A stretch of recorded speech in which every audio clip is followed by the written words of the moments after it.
माया तेरे तीनों नाम, परसू परसा परशुराम। हम एस्ट्रोलॉजी द्वारा किसी भी इंसान की जेब खर्च आय की अनुमान आराम से लगा सकते हैं। अगर धरती पे आए हैं तो यहाँ झगड़ा तो सिर्फ माया का ही है। और आप भी ये जान सकते हैं कि आप कौन सी कैटेगरी में आते हैं। क्या आप परसू हैं, क्या आप परसा हैं, ये क्या आप परशुराम हैं।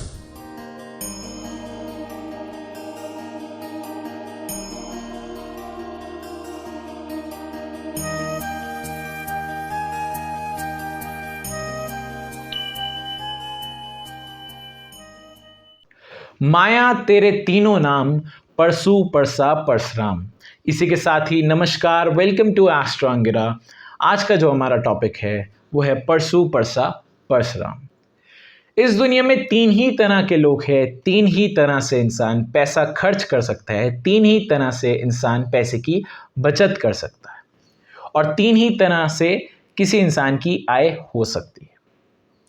ये सारी चीज़ें एस्ट्रोलॉजी में दी गई है और ये सारी चीज़ों का सिग्निफिकेंस एस्ट्रोलॉजी में दिया गया है। हम एस्ट्रोलॉजी द्वारा किसी भी इंसान की जेब खर्च आय की अनुमान आराम से लगा सकते हैं। एस्ट्रोलॉजी में परसा परसू परशुराम के द्वारा हम ये सारी चीज़ों का अनुमान बहुत ही ईजीली लगा सकते हैं। और आप भी ये जान सकते हैं कि आप कौन सी कैटेगरी में आते हैं। क्या आप परसू हैं, क्या आप परसा हैं, ये क्या आप परशुराम हैं। या आप ये स्थिति अपने बच्चों पर भी अप्लाई कर सकते हैं कि आपको पता चल जाए कि आपका बच्चा आने वाले समय में कितना कमाने वाला है। क्योंकि अगर धरती पे आए हैं तो यहाँ झगड़ा तो सिर्फ माया का ही है। इसलिए सबसे इम्पॉर्टेंट चीज़ तो यहाँ माया ही है। इसलिए सबको माया चाहिए। परसा परसू परशुराम द्वारा आप ये चीज़ बाखूबी बता सकते हैं। साथ ही साथ इसी वीडियो में हम आपको कुछ उपाय भी देंगे जिससे आपकी आर्थिक स्थिति ठीक हो जाए अगर आप परसू या फिर परसा कैटेगरी में आते हैं। परशुराम को इस चीज़ की कोई ज़रूरत नहीं। इसके बाद हम बात करते हैं कि अगर कोई व्यक्ति परसू है तो वो व्यक्ति आज ही कमाता है और आज ही उस पैसे को ख़त्म कर देता है, कुछ सेविंग्स नहीं करता है। अगर कोई व्यक्ति परसा है, वो व्यक्ति आज कमाता भी है, आज खर्च भी करता है, लेकिन कुछ पैसे सेव भी कर लेता है जो कि आने वाले कल के लिए उसको फ़ायदेमंद रहेगी। और अगर कोई व्यक्ति परशुराम है तो वो व्यक्ति कमाता तो है ही, खर्च भी बहुत करता है, लेकिन उसके पास पैसा इतना होता है कि वो पैसे को खर्च करने के लिए उसको 2-3 जन्म लेने पड़ जाए। इतना पैसा परशुराम वाले व्यक्ति के पास होता है।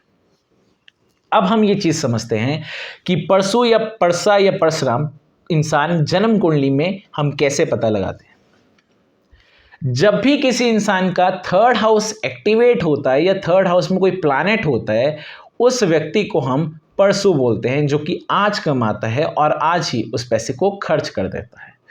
जिसका भी 8th हाउस एक्टिवेट होता है और 8th हाउस में कोई प्लैनेट होता है, वो व्यक्ति आज पैसा कमाता तो है, साथ ही साथ खर्च भी करता है, लेकिन कुछ पैसे सेव भी करता है।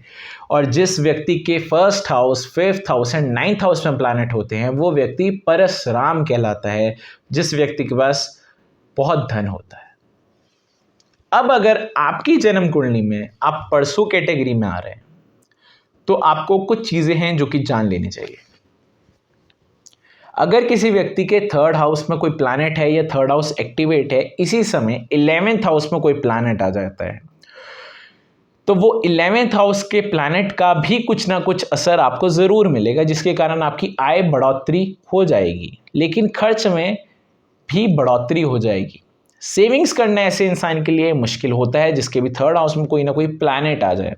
ऐसे इंसान को हम ये बोलते हैं कि माया, जिस समय ये चीज़ लिखी गई थी उस समय माया सिर्फ नगद धन की होती थी, हम बैंक में कुछ नहीं रख सकते थे। अगर किसी व्यक्ति को परसू कैटेगरी में जो व्यक्ति है वो व्यक्ति अपने पास पैसा रखता है तो उसके जेब में अगर 1 लाख रुपए हैं तो वो 1-2 दिन में 1 लाख रुपए खत्म हो जाएंगे। वो पैसे कहाँ लगे उस व्यक्ति को खुद नहीं समझ आएंगे। अगर ऐसी कंडीशन आपकी जन्म कुंडली में भी हो रही है तो आप एक चीज़ समझें कि आप अपना पैसा बैंक में जमा कराएं, नगद धन अपने पास मत रखें। दूसरी कैटेगरी के हम बारे में बात करते हैं। अगर कोई व्यक्ति पर्सा कैटेगरी में, उसके 8th हाउस में प्लैनेट है, ये 8th हाउस एक्टिवेट है, उसके 11th हाउस में कोई प्लैनेट आ जाता है या फिर उसके 9th हाउस में कोई प्लैनेट आ जाता है, तो उसकी इनकम में बढ़ोतरी हो जाती है, जिसके कारण वो कुछ और पैसे सेव कर सकता है और साथ ही साथ अपनी फाइनेंशियल स्थिति धीरे धीरे बढ़ा सकता है। ये हम पर्सा व्यक्ति के लिए बोल रहे हैं। इसके बाद हम बोलते हैं परशुराम के लिए। जिस भी व्यक्ति के 1st house, 5th house, 9th house में प्लैनेट होता है, वो व्यक्ति परशुराम कहलाता है। और परशुराम के 11th हाउस में भी अगर प्लैनेट आ जाए तो ये व्यक्ति सोने पे सुहागा वाली बात हो गई, ये व्यक्ति अपार धन की प्राप्ति करते हैं। बहुत ही रेयर आप पाओगे किसी व्यक्ति के 1st हाउस, 5th हाउस और 9th हाउस में प्लैनेट मिल जाए, क्योंकि बहुत ही रेयर परशुराम कोई व्यक्ति होता है। इसके बाद हम बात करते हैं कि अगर किसी व्यक्ति के परशु कैटेगरी में है या परशुराम कैटेगरी में है या फिर पर्सा कैटेगरी में है, उसे अपनी फाइनेंशियल स्थिति ठीक करनी है, तो पहली कंडीशन तो मैंने आपको यही बता दी कि उस व्यक्ति के चंद्र अगर मेलेफिक है तो वो व्यक्ति अपने पास नगद धन मत रखे, वो अपना सारा पैसा बैंक में जमा करा कर रखे या फिर वो अपना पैसा अपनी वाइफ को दे के रखे, जो उस पैसे को संभाल कर रखेंगे। इसलिए जो भी व्यक्ति परशु कैटेगरी में आ रहे हैं, पर्सा कैटेगरी में आ रहे हैं, उनको इस चीज़ का सदैव ध्यान देना चाहिए। अब हम बात करते हैं कि ग्रहों से हमारी जेब खर्च, आय, धन, दौलत, वो सारी चीज़ें कैसे सिग्निफाई होती है। अब हम उस बारे में बात करते हैं। जब किसी व्यक्ति के 1st house, 4th house, 7th house और 10th हाउस में, कहने का तात्पर्य है बंद मुट्ठी के खानों में कोई भी प्लैनेट नहीं होता, तो वो व्यक्ति ने पिछले जन्म में कोई बहुत ज़्यादा शुभ कर्म नहीं किए होते जिसका भाग्य उसे इस जन्म में मिले। इसलिए वो व्यक्ति अपने साथ कोई भाग्य नहीं लाता कि वो व्यक्ति अपने भाग्य के सिर पर चढ़ जाए, ऐसा नहीं हो सकता। उस व्यक्ति को कर्म करना पड़ेगा, तभी वो व्यक्ति कामयाब होगा। उसका भाग्य ज़्यादा साथ नहीं देता, उस व्यक्ति के कर्म ही साथ देगा। और ऐसे व्यक्ति जब पैदा होता है किसी भी व्यक्ति के घर, तो उनको भी उस बच्चे का कोई भाग्य नहीं मिलेगा, मींस बेनिफिट नहीं मिलेगा। कहते हैं ना कि ये बच्चा पैदा हुआ, मेरी बढ़ोतरी हुई, ऐसा इस कंडीशन में नहीं होता है। जब ऐसे व्यक्ति की शादी होती है तब भी ऐसे व्यक्ति का भाग्योदय नहीं होता है। ऐसे व्यक्ति का भाग्योदय सिर्फ अपनी मेहनत के सिर पर होता है। दूसरी कंडीशन ये है कि अगर किसी व्यक्ति के 1st house, 4th house, 7th house और 10th हाउस में प्लैनेट है, बंद मुट्ठी के खानों में कोई प्लैनेट है, ऐसे व्यक्ति ने पिछले जन्म में बहुत अच्छे कर्म किए थे, जिस वजह से उसको इस जन्म में भाग्य का साथ बहुत मिलता है। ऐसे व्यक्ति अगर कर्म करें और भाग्य का साथ तो उनको है ही, तो वो व्यक्ति बहुत ही जल्दी कामयाब हो जाते हैं। ऐसे व्यक्ति जिस दिन पैदा हो जाते हैं, जिस भी व्यक्ति के घर, उस दिन से उस घर की बढ़ोतरी शुरू हो जाती है और जिस दिन से इस व्यक्ति की शादी होगी, उस दिन से इस व्यक्ति का भाग्योदय होना शुरू हो जाता है। ये है बंद मुट्ठी के खानों का बहुत ही अच्छा असर, जिससे हम ये पता कर सकते हैं कि ये व्यक्ति अपने साथ कोई भाग्य भी लेके आया है, इस व्यक्ति के साथ भाग्य सपोर्ट करता भी है कि नहीं। अगर आप अपने बैड कंडीशंस में भी आ जाएं तो आपको भाग्य साथ देगा, जिसके बंद मुट्ठी के खानों में ग्रह है। जिसके बंद मुट्ठी के खानों में कोई ग्रह नहीं है, उसको भाग्य का सपोर्ट बहुत कम मिलता है, वो व्यक्ति अपने कर्म से ही आगे बढ़ता है। इसमें ये कंडीशन नहीं आती कि ये व्यक्ति ज़्यादा अमीर होगा, ये व्यक्ति ज़्यादा अमीर होगा। अमीर और गरीब की इस कंडीशन में नहीं आती, सिर्फ भाग्य की कंडीशन आती है कि ये व्यक्ति जिनका भाग्य साथ देता है, ये कर्म कुछ कम भी करें तो भी ये व्यक्ति कामयाब हो जाते हैं। वो व्यक्ति को एक्सट्रीम हार्डवर्क करना पड़ेगा, तभी वो व्यक्ति कामयाब होते हैं।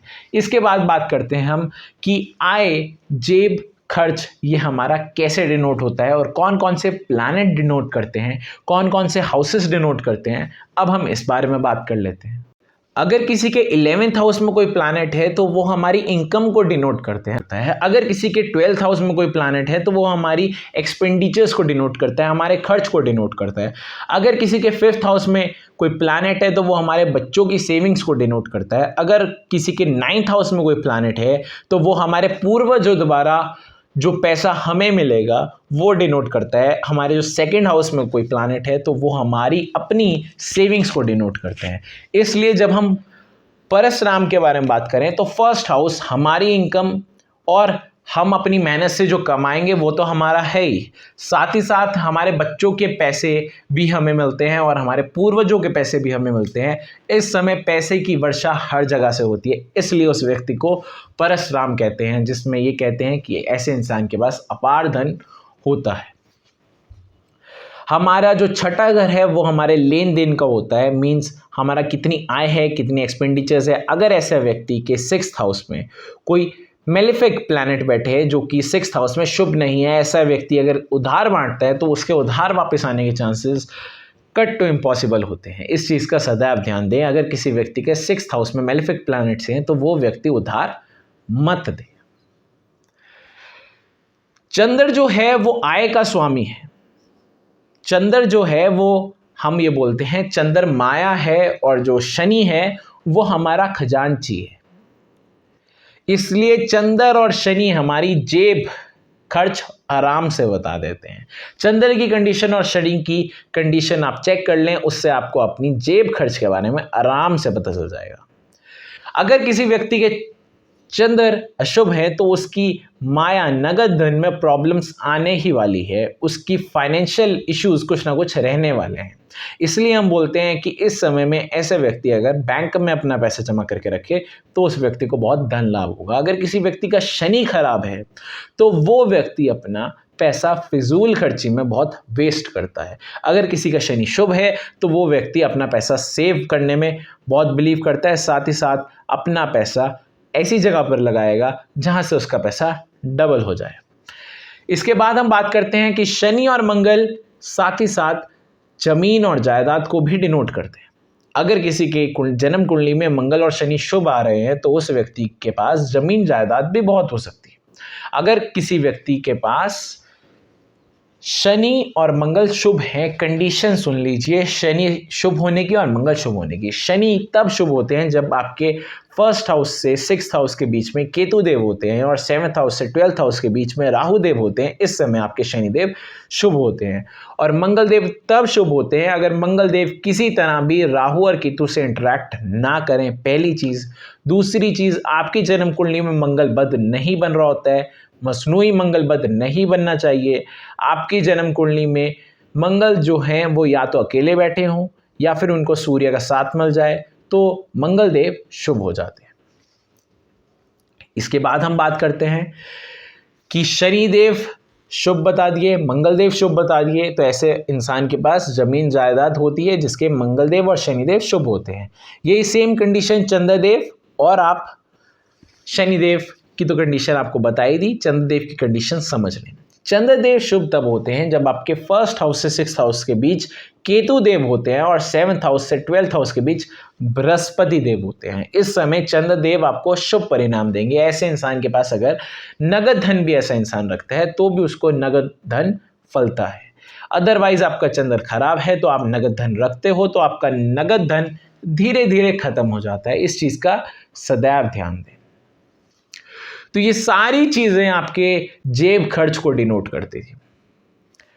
टिप यही है कि अगर कोई व्यक्ति के पास नगद धन नहीं जुड़ता है तो वो अपना पैसा बैंक में जमा कर दे, पहली चीज। दूसरी चीज है, धन का कारक जो है वो चंद्रदेव को ही मानते हैं, माया जो है वो चंद्रदेव ही लेके आते हैं। इसलिए चंद्रदेव के उपाय 40 दिन लगातार शिवलिंग पर दूध चढ़ाएं, उसमें फूल डालकर 40 या 43 दिन शिवलिंग पर दूध चढ़ाएं लगातार, बिना एक भी दिन नागा के दूध में फूल जरूर डाल दें, इससे और फायदा होगा। या फिर आप 4 सोमवार दूध को जल प्रवाह करें, इससे भी आपके चंद्रदेव शांत होते हैं।